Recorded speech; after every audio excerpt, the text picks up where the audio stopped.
Hi, everyone, and welcome to the HC Biz Show, the podcast dedicated to unraveling the business of healthcare. I am Don Lee, and I'm joined by Shahid Shah. Welcome, sir. Hi there. All right, and we are doing a bit of an experiment today. This is being broadcast live on YouTube, and also will be recorded and cleaned up there for the future. If you're hearing this and you want to check us out, you can jump over to HC Biz on YouTube, and of course, we'll be part of our normal podcast feed. So, Shahid, today we're going to be talking about the HealthIMPACT Fall Forum that you've got coming up. I'll turn it right over to you to set the stage for that. Tell us first, what is the HealthIMPACT Fall Forum? What is the format? What is the goals? What are you guys doing there? Yeah, so HealthIMPACT is typically in the past, pre-COVID, HealthIMPACT had been a series of conferences that we have with C-suite personnel, typically chief information officers, chief medical informatics officers, many chief executive officers, chief financial officers, to bring them together and talk, usually in person, about the innovation challenges of the day and how they can move towards practical solutions by pulling people together so that one CEO can talk to another CEO and a CIO can talk to another CIO, a CISO can talk to a CIO at different places and learn from each other. So that's the obvious kind of stuff that lots of events and conferences do. Where we like to be very, very different is we even pride ourselves, our moniker is the No BS conference. And what that basically means is what we don't want you to think is that there are a bunch of smart people out there. They should just be, drilling you with a bunch of PowerPoints in didactic ways, and that you're going to be there to listen from this, power-packed set of speakers. No, that's not the reality of healthcare. The reality of healthcare is, especially during COVID, no one knows what they're doing. We are all learning simultaneously, and those that learn the best are the ones that are completely open to listening to what is going on in other places. And so we had to switch, of course, like everybody else did, from these. We used to have them as one day in multiple cities. So we actually took the show on the road, as it were, because busy healthcare professionals who are doing real work every day can't just go to conferences all the time for 2 or 3 or 4 days. So we used to take these into different cities. Tampa, Houston, New York, Boston, in Los Angeles, etc. So during the year, we used to do 4, 5, 6 episodes of each of our sessions in person. Now we've moved that to a virtual.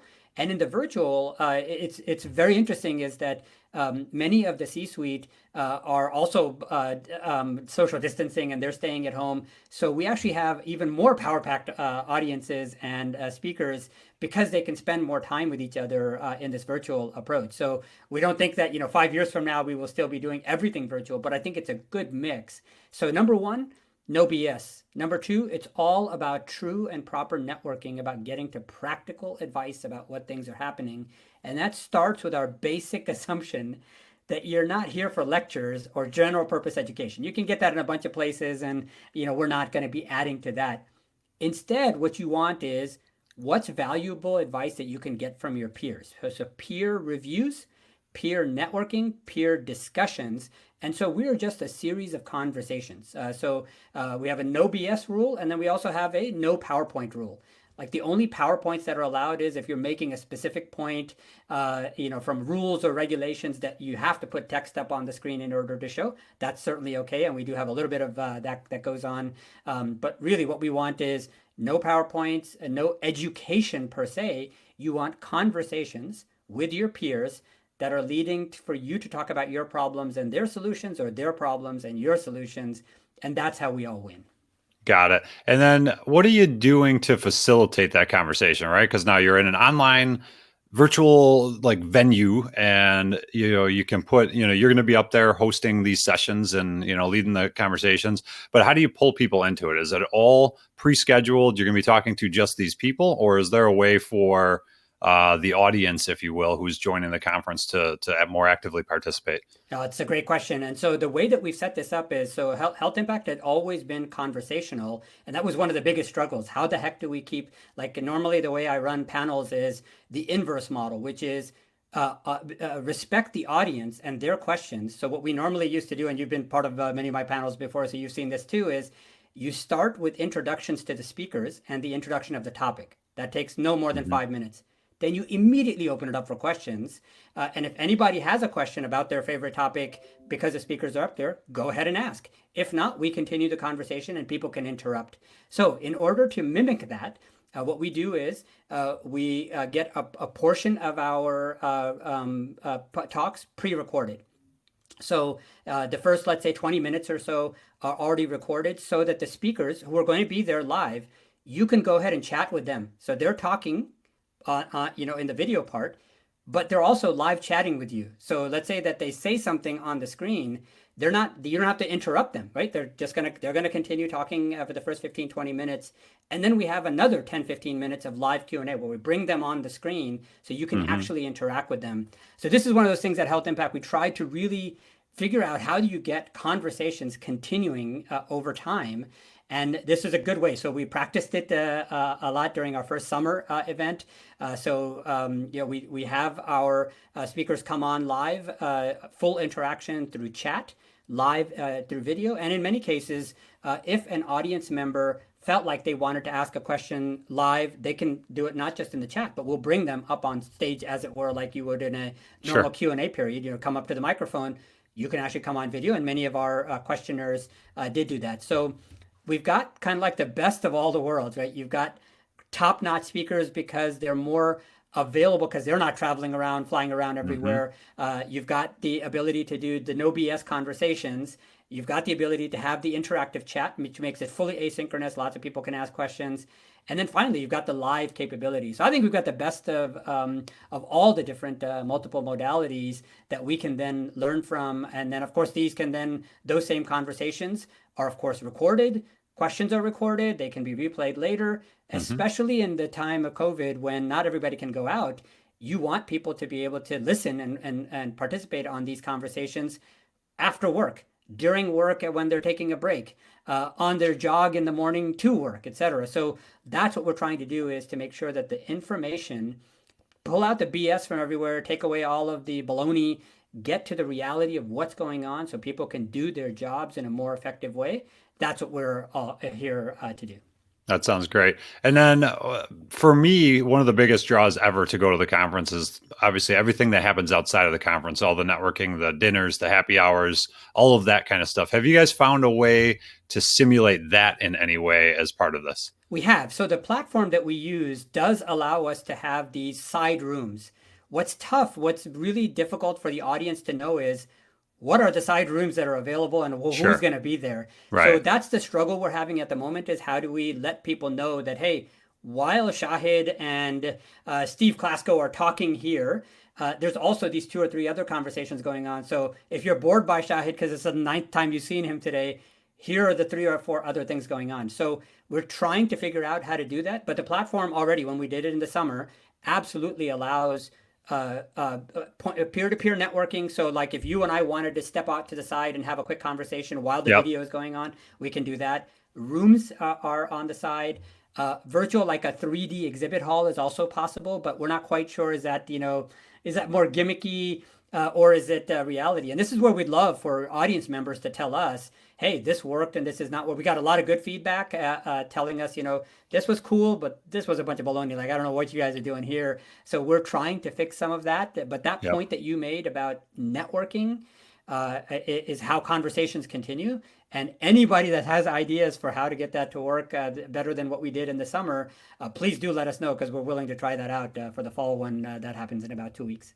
Yeah, absolutely. One thing that I participated in a few months back was the Ncqa Digital Quality Summit, and the app that they used, I don't recall what it was, but it allowed participants basically to schedule kind of meetups after. It wasn't during the sessions, but after the sessions. So I did drop in on one. It was like a 5 o'clock thing. It was like happy hour, and it wasn't bad, right? Like, I mean, it definitely wasn't the same as getting to sit down and talk with people in person. Right. But when I went in there was like 6 or 8 people that I didn't know. I knew one of them, and they were all high quality folks, and we had a really nice conversation. And it really did at least simulate that live experience for me. I think better than I was expecting it to. That's cool. Was that a video? It was, yeah, Okay. it was, yeah. The platform that they used wrapped Zoom Mm-hmm. effectively. I don't remember what the firm was called. I could find it for you Mm-hmm. later. But it wrapped Zoom, and then within their app, you were allowed to set up these rooms, and it was just a scheduled Zoom meeting Oh, effectively with cool. the people that were invited to join in on that Now, conversation. we do allow that. So during our sessions, even beforehand, if you say, hey, because we know we have partners that help bring all of this to fruition. So all of our partners are there during the event. And so we do let you schedule these pre-meetings and those kind of things or post-meetings. Absolutely, we want to support all that. And in many cases, that's exactly how it worked for us, is that these side rooms are just basically sort of like Zoom calls where you can get on. There's 10 people, 20 people in there. So it's small, more intimate. You can have the discussions. You don't have to be afraid that it's being recorded and, where am I being seen, on Mars or Jupiter or something like that. So a lot of people are still nervous about being online for that reason. And so Yeah. we want to protect their privacy, have, reasonable private conversations that you can move out to the side. But that's such a great point, is there's the didactic piece, which we don't want to concentrate on because there are lots of people doing that. Conversations is what we are all about. So we are a Hmm. conversation conference, and so we have lots and lots of those going on. But the conversations that happen in the hallways, the Yep. conversations that happen on that side room with those two guys that you didn't know before you walked in there, that magic, I think we're still all struggling to reproduce. But these are ideas that we can certainly consume. Yeah, absolutely. And if there's a way, or maybe there is there a way for you to almost ask me if I'm coming to the event, ask me, why are you coming to this event? What do you hope to find here? And then if you ask everybody that question, you can find some commonalities behind them and then make some suggestions for, hey, you might want to have a hallway conversation with these folks, and allow me to see that, and, That's right. kind of help guide me that way. Do you have anything like that? We do. So our the event, Health Impact Fall, starts on September 30th in the afternoon, and we do that. So there's one session that we have on that day, and we have a agenda setting interactive conversation. Like basically, I will get on. Anybody can come on at that point, and it's a free for all. Like and we do this in our live events. This is one of our most popular things. Is at breakfast we have the agenda setting breakfast, where literally I'm up on stage, the room is filled with people, and I say, why are you here? Like, what do you hope to accomplish? And as people are introducing themselves, I say, oh, you're from Hospital ABC in Tampa. This person is from Hospital ABC in Miami. You guys should probably connect afterwards, right? So we're doing kind of like live connecting. And Yeah, so, that's neat. yeah, so in order to mimic that, on September 30th, which is the short intro day, we do that for about an hour, like we did that in the summer one as well. For the first hour of the conference, you can come in and you can tell us what would you like to see, so that when I ask the questions or when you ask questions during the conference, you get something out of it, right? Because as much as I think I know what's going on in healthcare, and all of our power panels know what's going on in healthcare, what you know is what's going on in your hospital, at your insurance company, at your Yep. health information exchange. And the more you tell us, and what the biggest thing, I think I have failed as a moderator if I have not answered your question, right? So Right. the more we can get people to tell us what they're looking for, the better off we'll be. So we have an agenda setting each day. So you have an agenda setting on September 30th. Then the full first day of the conference. It's a 5 hour conference on Thursday and October 1st, and another 5 hour conference on Friday, September 2nd, and it's about 2 hours or so on Wednesday, September 30th, for the agenda setting. Exactly the point that you're making Okay. is, why are we all coming? And then we repeat that each day. So at the top of these, before we start, you come and tell us are we covering what you want? Do you Hmm. want to ask different things each day? And then of course we summarize at the end of each day as well. So we have a 15 to 30 minute, you stay if you want to, tell us what did you like, what did you not like. And what we hope to there is not, I mean, we'd love feedback about the conference. What we really want to know is what's happening in reality in your hospital or payer or organization or whatever, to tell us what we should cover the next day, because this is Yeah. all live, and so we can react to something. We can even invite other people. Like this was really cool. So we had in the summer session, we had a number of CIOs on stage talking, etc. Then we had a few CIOs that just showed up. They were just at the event, and we had them pop in. Like this would not happen in any normal scenario because Right. they wouldn't have just popped in because they were, a meeting changed or something. It Yeah, was sure. great. So we had real CXOs talking to other CXOs about ideas. Hey, we tried this, it didn't work. How did you get it to work? Right? That kind of thing. That's Right. the magic of conversations. And some things that were never possible in the physical world, like this particular one, these examples, is now possible. And I think going forward next year, as we're going to bring back the physical events as well, we're going to try to weave this in. So maybe having live video, like having a video one with our live sessions together Yep. so that other people can join. That's going to be super cool. That's exactly what I've been thinking about too, is because there's things about being in person. This is true for conferences. This is true for just day-to-day meetings. There's things that work really well in person, and then there's things that work really well, even if it's just a convenience factor. And like you said, just to make it more accessible to people that otherwise couldn't come. My meeting changes, I'm not jumping on a plane, Right. but if my meeting changes, I might jump online, right? So how do you take advantage of that in the future where you come up with this hybrid model? And I'm thinking about this in offices and everything else too. Like there's just some meetings, it's going to be a more comfortable setting, even if people are in the same physical location, for them to be at their desks. It'll be more comfortable, it'll be more effective. And I think we're going to see a lot of that kind of hybrid. We're not going to just stop doing everything we've been doing for the last 8 months, once things start to, once it's not necessary anymore. So I'm excited to see how that plays out. Yeah. And I love the fact that you are doing this like real time, market validation of your conference plan, basically, right? Because when you come into a conference, you spent the last however many months thinking, what do we think people need to know? What do we think they're coming for?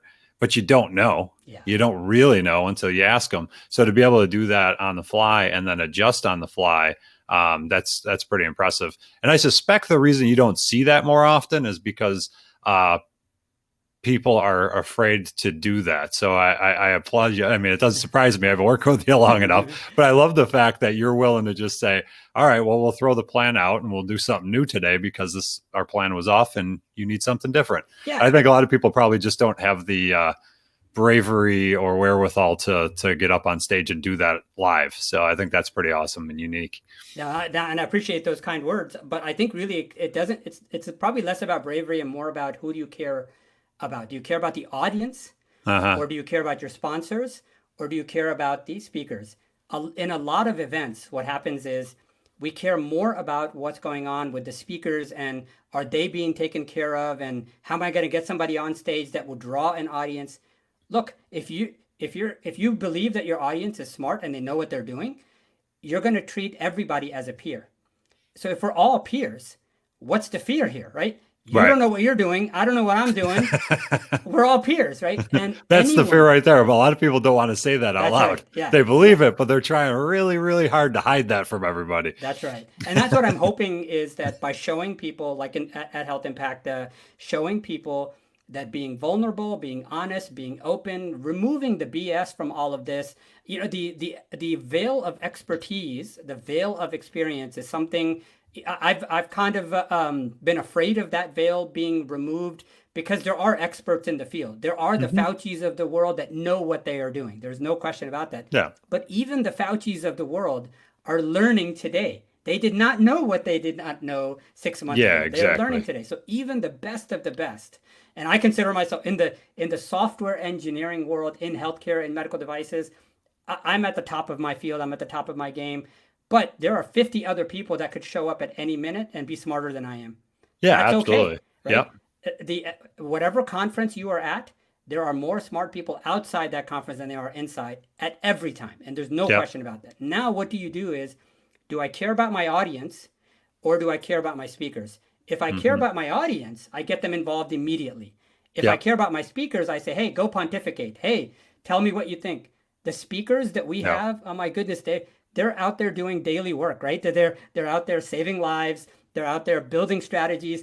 They don't need to care about sounding smart on stage. Like we don't want those guys. We don't want you to come on stage because you want to sound smart. You're coming on stage because you're part of a community.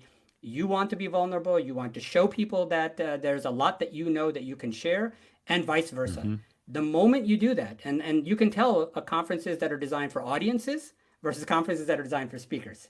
And Yeah. then, of course, all conferences that are designed for sponsors, which are the partners are really, really important. So I know we've got partners like Google Cloud, Nuance, Intel, Guidehouse, SATA, Empire Blue Cross. I mean, the list goes on from Sirius Healthcare and Stream and others. Why are they there? Well, because they create solutions that these folks that are in the audience should be using. Well, how are they going to know until you Hmm. bring these sponsors and interrogate them with the truth? Like when we did the Nuance. In fact, we'll probably take the Nuance AI conversation that I had in the summer one and put that as a podcast here with the HC Biz partnership that we have. So we will, when you listen to that conversation, that is not a vendor trying to convince a set of hospitals that go buy my product. No, Hmm. that is a vendor saying, here's what we have learned. This is what is going on in AI today. Don't do this, but do this because we see it working at 50 other hospitals, right? Right. That's what partners can show you. And if you can get partners, like Google and Nuance and others to come on and say, look, we don't know what's right and wrong, but what we do know is these 50 hospitals seem to be doing really well with this solution. These Hmm. 20 hospitals seem to fail with these 4 or 5 things. That's what we know. So thinking that someone knows, period, is bad. But Yeah. knowing experience across customers, that's what partners can bring you. So thought leaders can sit there and talk amongst themselves all the time. Like you and I can have this chat. But if we're not out in the field doing real work, working with customers and patients all Yep. day long, that's what the partners are doing. They're what a health system CEO can talk about is his health system or her health system. What our partners talk about is what's going across the cross health system, the cross payers, the cross health information exchanges, and there's a lot to learn from there. And again, because when we have our conversations with our partners, we tell them, look, if you're here for our audience, you're most welcome. Yep. Otherwise, it's not good. We tell that to our speakers. If you are here for our audience, everything is good. Otherwise, if you need to pontificate, go on YouTube, Yeah. have a grand old time.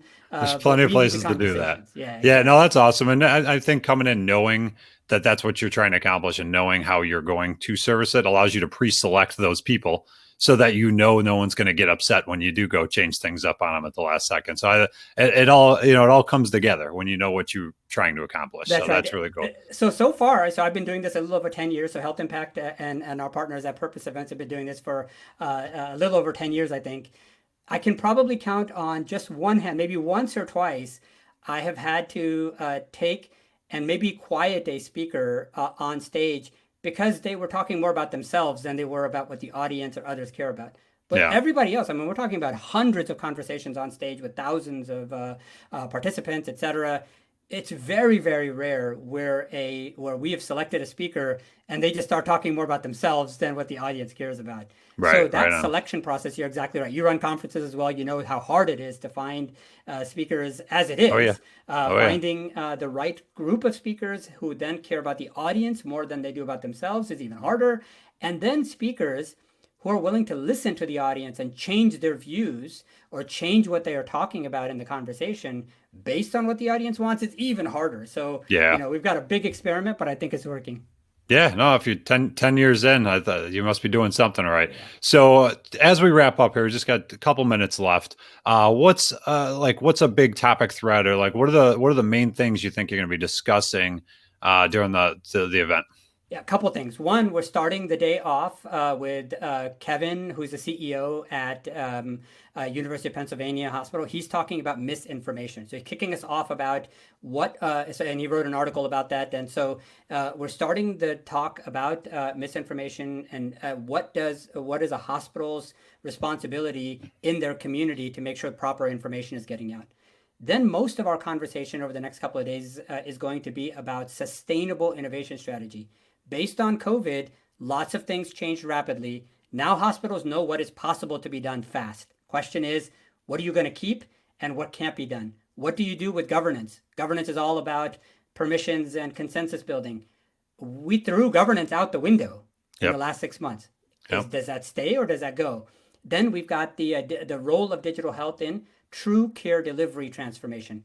I'm not talking about digital transformation. I'm talking about actual care delivery transformation, meaning psychiatry, for example, is doing really well in the modern era from a remote perspective, but specialties are not. So what do you do? Do you mix and match these, or do you start to push technologies that are good in one area but not in other areas? We have discussions around virtual reality, chatbots, AI, but all of this about what's worth keeping, what's actually working, and what's not.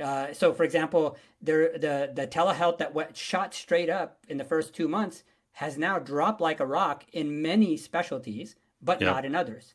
Yep. Is that good? Is it bad? And one of the biggest things we're going to have on the first day is Dr. Marks from CMS is going to be talking about the new reimbursement codes that are coming for telehealth starting in 2021. So it's in the review period now.